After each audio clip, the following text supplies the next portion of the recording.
في ناس كتير بتحب كيكة البلح بس مش بتحب حتة البلح تبقى كبيرة. أنا من الناس دي.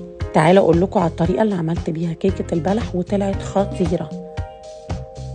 دي الحاجات اللي هنحتاجها وهكتبها لكم في الكابشن.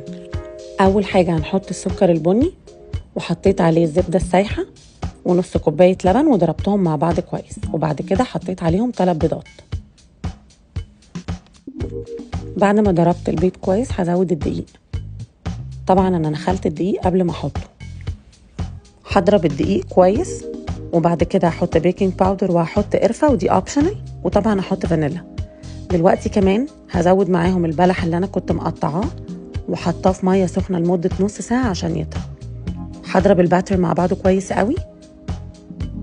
بعد كده هجيب صينيه مدهونه زيت، دي صينيه مقاس 26. هحط الباتر فيها وممكن ازود على الوش مكسرات. انا حطيت عين جمل، ممكن تحطوا زبيب وممكن تحطوا عين جمل، ممكن تحطوا اي حاجه انتوا بتحبوها.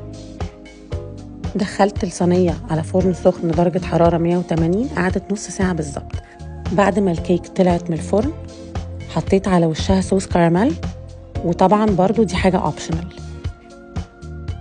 عايزه اقول لكم ان الكيك طلع سكرها مظبوط جدا وولادي ما خدوش بالهم انها كيكه بلح. ممكن كمان تحطوا معاها فانيلا ايس كريم، لازم تجربوها.